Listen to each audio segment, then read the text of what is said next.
Hello friends, this is Anand Pai, founder of Academy in Pursuit of Engineering Excellence. Today we will continue with fluid mechanics in that chapter 2 fluid statics. Today we will see what is hydrostatic law and pressure. Now initially we will have a recap of what we have done in the last video. First thing, we have seen what is a pressure, and we had said that pressure is a scalar quantity unlike stress, that is tensor. Why is pressure a scalar quantity? Because the magnitude of pressure at a point is same in all directions, that is Pascal's law, and we had proved that law. Okay. Unlike stress, where the magnitude of the components of the stress tensor varies with respect to the orientation of that particular element. Okay. So that is the difference between pressure and stress as well as Pascal's law. We had also seen how Pascal's law is a main principle behind working of hydraulic and pneumatic equipments. Okay. So today we will continue and we will see what is force balance on a fluid element inside a static fluid. Now let us consider a fluid element inside a static fluid.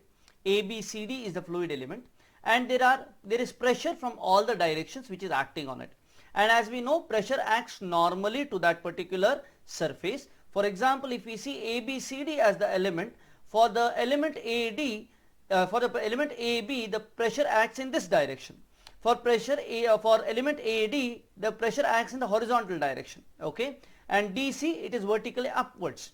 This is one of the applications of Pascal's law. Since pressure acts equally in all the directions, so if the surface is this way, it is acting normal to it. It is not normally outward but normally inward, because pressure is always compressive. Okay, it cannot have a tensile force, so it is compressive in nature, so it is going inside the element under consideration. Now let us see force balance in the horizontal direction. Okay, here we are taking this as x and this as y direction. Z we can take accordingly according to the right hand rule. Okay, but x and y is these directions we have taken. Okay, now let us see the force balance in the x direction. Here PAD into delta y into 1 is the thickness inside this slide. Okay, is equal to PAD into dou P by dou x. Dou P by dou x is the rate of variation of pressure in the x direction, into delta x gives the change in pressure when we go from AD to BC, and this is the pressure at BC, into delta y into 1 gives the force at the face BC. So PAD into delta y into 1 is equal to this. This has to be equal if this is in equilibrium. Now if you see, PAD into delta y into 1 cancels with PAD into delta y into 1, and delta x is eaten up by a 0 here. So dou P by dou x will be equal to 0. Next, similarly we will see the force balance in the vertical direction, vertical y direction. Y is in the vertically downward direction. Okay. Now when we see here, the additional thing what comes is the weight of the element, which is delta x into delta y into 1, which is the volume, into rho into g, weight density. So you get that, and rest else is similar. Instead of x it is y here, delta x it is delta y, because the variation is around the vertical direction. And when we do this, PAB into delta x into 1 cancels with PAB into delta x into 1. What remains is delta x into delta y into 1 into rho g is equal to dou P by dou y into delta x into 1. And when we simplify this, we get dou P by dou y is equal to rho g. What does this mean? This means that the rate of variation of pressure in the vertically downward direction is equal to the weight density. And this is what is called the hydrostatic law. Let us define hydrostatic law. Hydrostatic law states that rate of change of pressure in the vertically downward direction in a static fluid is equal to the weight density of the fluid. The weight density is rho g. So vertically downward direction is very, very important. Okay. Now let us look at this. So dou P by dou y is equal to rho g. So I can say this, see if the variation is linear, which is linear here because this comes, there is no variation, there is no y here, so this has to be linear. So if it is linear, I can write delta P by delta y is equal to rho g. This can be P2 minus P1 divided by y2 minus y1 by rho g. Delta is always 2 minus 1. Okay. So now let us, this is the fluid element we are seeing, and in this fluid element, if y is vertically downwards, what we had considered till now, okay, this is level 1 and this is level 2, then P2 minus P1, level 2 minus level 1 is equal to rho g into delta y. That means the pressure at the lower level is higher than the pressure at the higher level. So as you go vertically downwards, the pressure increases, and the increase is given by rho g into delta y. Okay. So this is how it is. Sometimes in some of the books, the vertical direction is taken vertically upwards. If that is taken, our hydrostatic law changes as dou p by dou y is equal to minus rho g. So don't have to worry about different type of different textbooks having different having minus here and some not having minus here. It depends on the direction they have taken, direction of y they have taken. So if the direction of y is vertically upwards, then this is P2 minus P1 is equal to minus rho g delta y. Okay.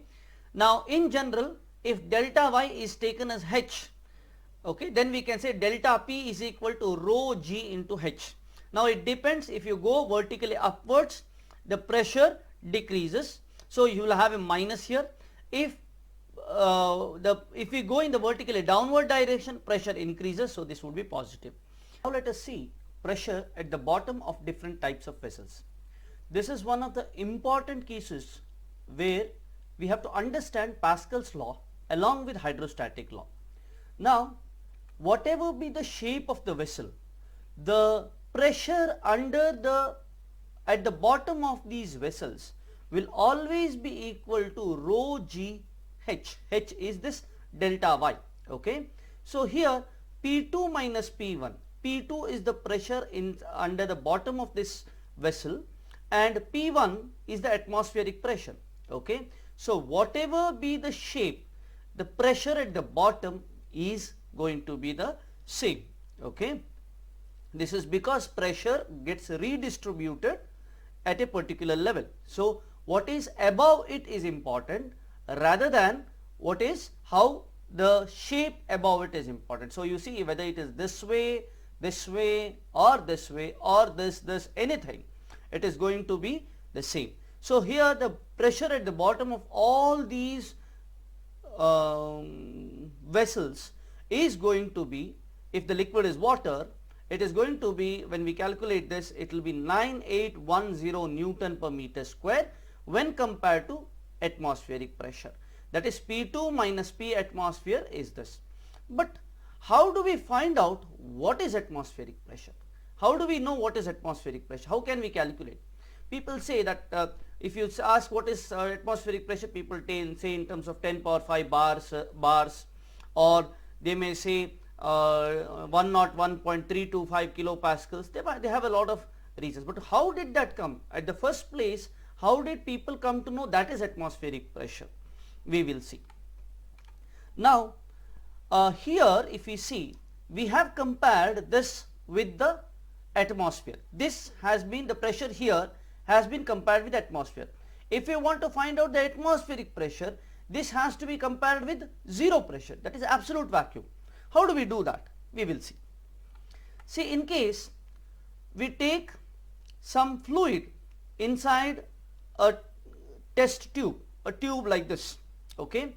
Now if we invert this tube, because of the gravity, this water or this liquid flows down. If you see here, it flows down. Now if there is no air entrainment between this, when you invert that, then what happens? Here there is going to be vacuum.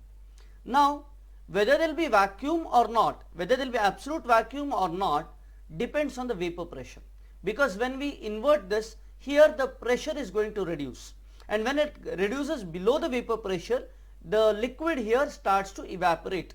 Okay, and it builds up the pressure which is equal to the vapor pressure. Here if you take the liquid as mercury, then we know vapor pressure of liquid mercury is very less. So we can say absolute vacuum exists. So when we compare this height here we are comparing absolute vacuum with the atmospheric pressure acting over here. Here atmosphere pressure acts, and this atmospheric pressure which is acting on this surface is equal to the pressure here, because the fluid is the same here. The pressure over here is going to be equal to the pressure over here. So now this height rho g h is going to give me the pressure which is exerted by the atmosphere. Let us see this. So if this is h, then in case of mercury, when we see what is the atmospheric pressure through this means, we get 760 millimeter of mercury.